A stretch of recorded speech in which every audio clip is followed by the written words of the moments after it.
I can't help but think that this is just a bad idea unless it's done for a really, really good reason.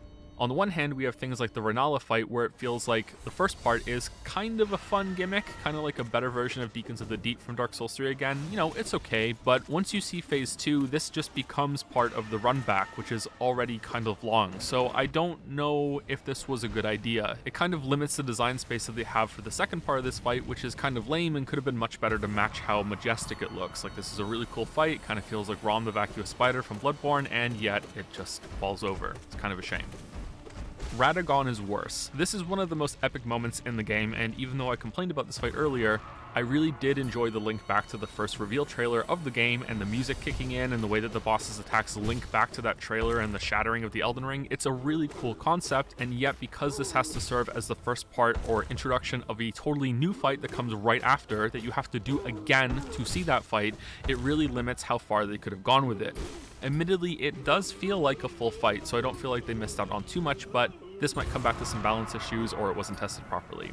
I'll get my final dig on Elden Beast here by saying that it just flat out feels like this wasn't tested at all, to the point that I suspect that you were meant to be able to use your horse for this fight and they just forgot to flag the room for horse combat, and now that the game has been out for so long, they're too embarrassed to, admit that and flip it back on.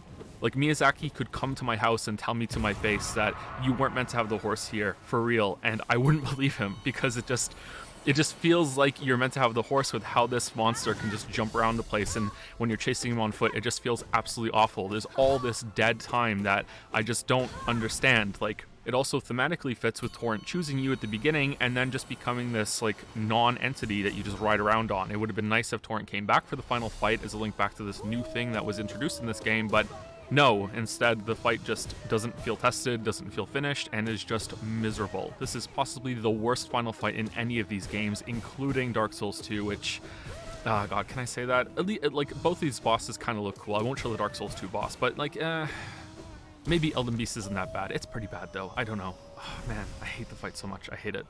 I do not understand who thought it was a good idea to reuse the Ancestor Spirit and Astal boss encounters.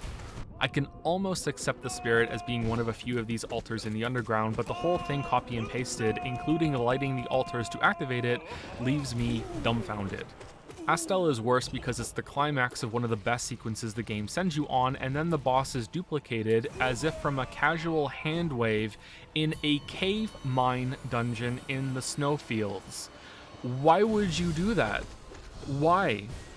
Like, imagine if there was another Millennia somewhere, just with green hair and no explanation. Like, what? Speaking of, let's also complain about Millennia some more. The fact that her healing ability still works when you block her attacks is ludicrous. If it was for a greatly reduced amount, then that would be fine, but her full healing on blocked hits, like she's wielding my glitched out vampiric super sledge from Fallout 76, invalidates this playstyle. Why doesn't she attack the air in front of her to heal as well?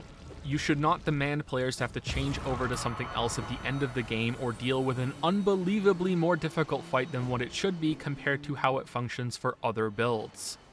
I want to stress, I'm perfectly fine with some builds being better or worse for some fights. The issue here is how extremely punishing this is for a core part of some block builds. I really wish Caelid had a proper legacy dungeon. An expanded version of the surprisingly good Poison Castle in Altus could have worked here. I was expecting some sunken insectoid hive-type place under the central lake, but there's nothing. I guess the underground stretch could count as Caelid's dungeon, but it doesn't feel like that to me. Meanwhile, Mount Gilmere feels like two legacy zones in one, with the outdoor stretch leading into the manor. It's a really good double area. And before I start going off on some other things and some of the bad hitboxes I found, I'm going to end it here, properly this time. Elden Ring is a great game. If it gets some DLC, I'll probably do a video on that too. Maybe one day I'll do a commentary style thing for the zones and bosses also on the second channel. Some of them I didn't see much because they either died too fast or made me hit trade. If hit trading is the future for this series, they need to do some big changes for it to be fun. Bosses need to do less damage, but also have way more health. Players need fewer healing charges, but also need to use them less often. Lots of balancing like that, in my opinion. I'm hoping they find a way to make it work, but I'm doubtful at the moment. My more enthusiastic interest for From's games will be whatever they make next that's like Sekiro or Bloodborne. The latter of which seems to be the best way to proceed now. It has the best of everything they do, and with a few more defensive options or a jump button, could rival Sekiro for combat complexity while still having build variety from all of the trick weapons. Somehow, I'm still talking. I need to stop.